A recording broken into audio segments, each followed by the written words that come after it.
Alexa Lavoie for Rebel News, and I'm here in Ville-Saint-Laurent, Montreal, where overnight, around 2 a.m., 3 Jewish businesses, a pharmacy, a kosher pizza restaurant, and a butcher shop were targeted.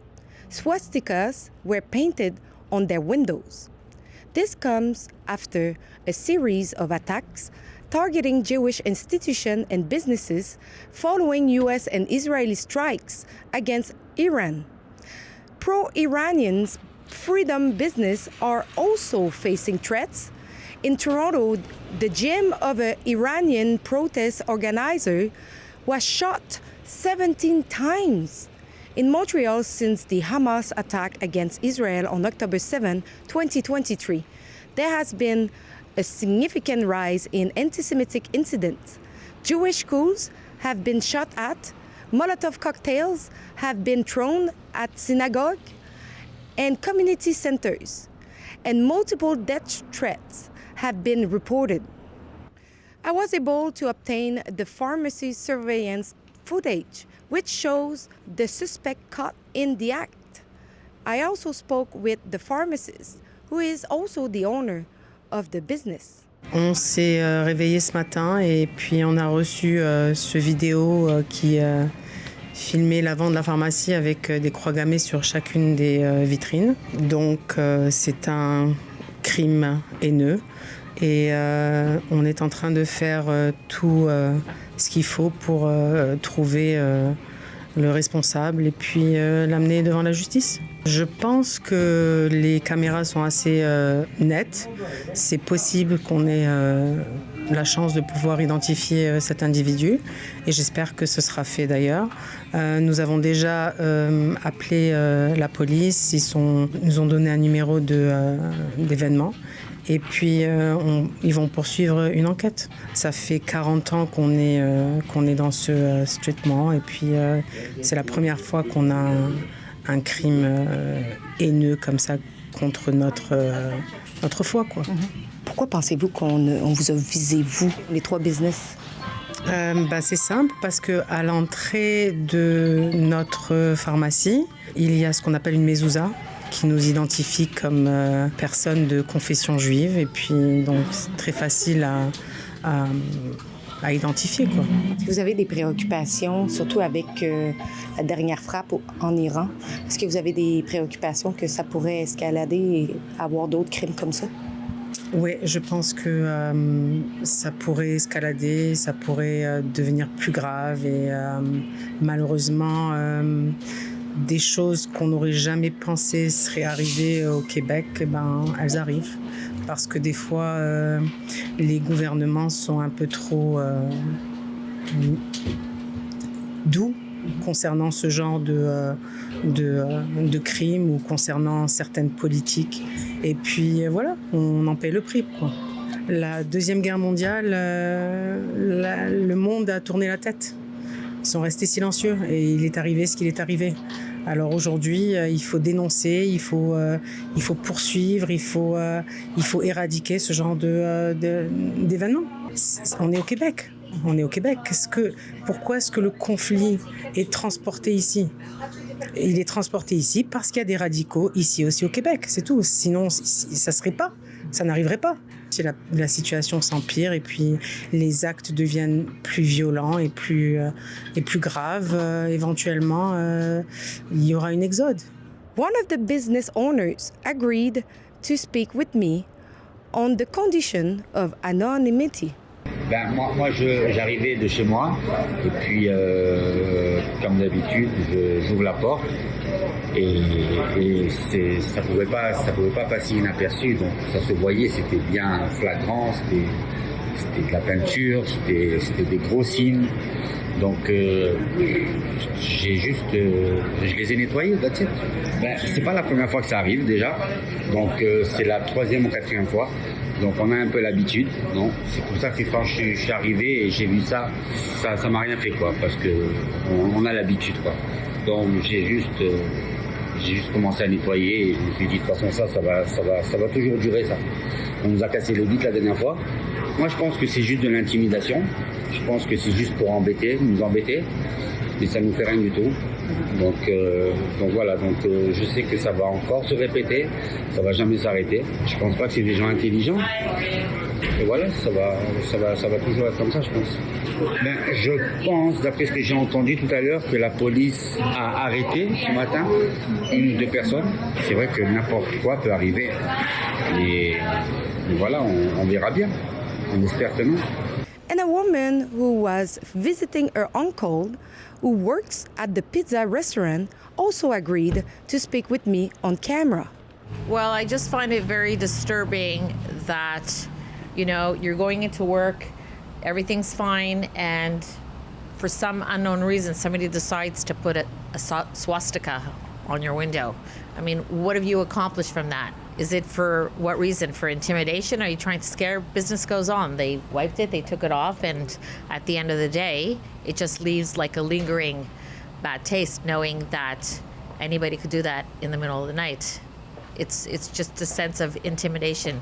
And I mean, they're trying to make us afraid that there's going to be escalation. Well, all of them are targeted under one common denomination. They're all Jewish-owned businesses. Mm-hmm. That is the main reason. I mean, he's the one who got the swastikas, but the other business, they had their windows smashed not too long ago. Them as well. It's all because they're Jewish-owned, no other reason why. Well, we know clearly it's anti-Semitism. Why? I don't know, because as I said, my uncle's business, he's just, here doing what he loves. It's his business, it's his livelihood. His neighbors, exactly the same thing. They're not bothering anybody, so why are they being bothered? The only reason is because they're Jewish-owned businesses and it's anti-Semitism. But where does the anti-Semitism come from? Ignorance and perhaps to a certain level, jealousy. Mm-hmm. Jealousy that these people could stand on their own and, make their own living. More and more that I see people in my community seeing something like this, we get angry and we, passed all the information around when there's been one of these businesses has been vandalized, targeted.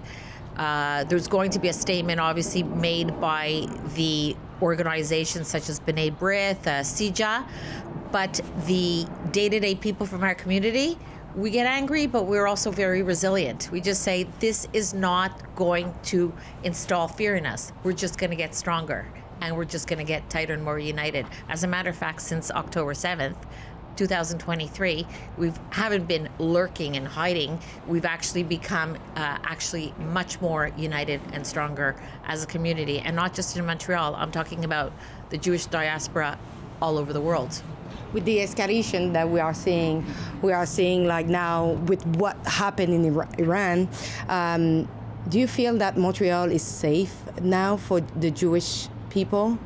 It's a good question.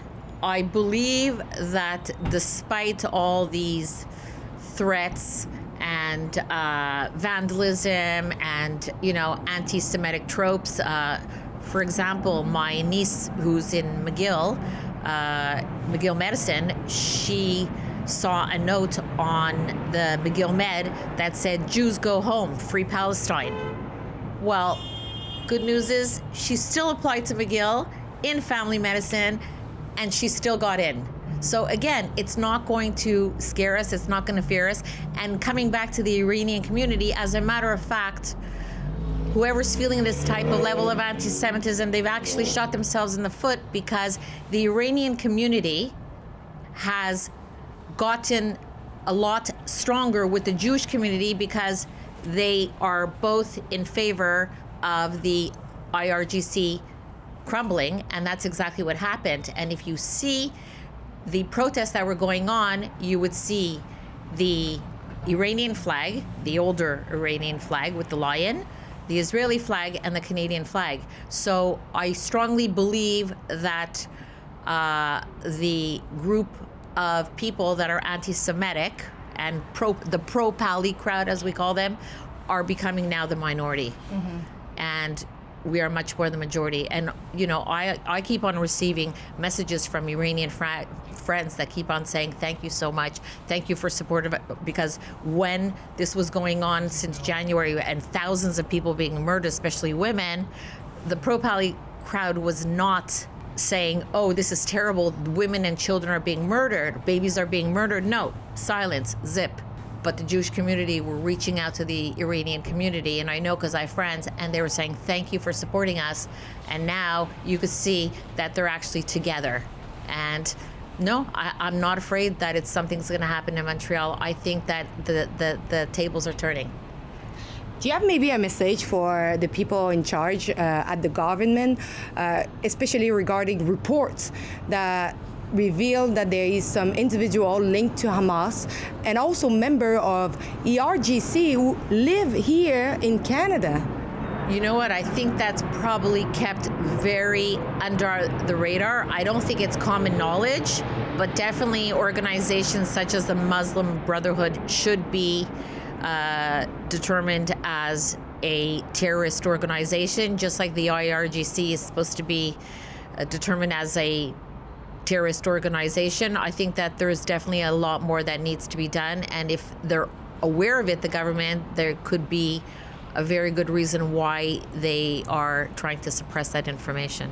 We are seeing politicians saying and denouncing what is happening, but we don't see concrete action to protect the Jewish community here in Canada. What would you want to see them doing regarding that? Well, starting with our Prime Minister, it would be nice because he seems to doublespeak. First, he made a statement that he supported President Trump and the strike against Iran, and then he clapped back just a couple of days ago and said that he condemns Israel and USA's actions, that they did it not in a legal fashion or whatever kind of jargon that he spoke. So, it would be better to have a prime minister who just is clear and sticks to one story. And I understand that he needs these people that put him into power, the majority that put him into power.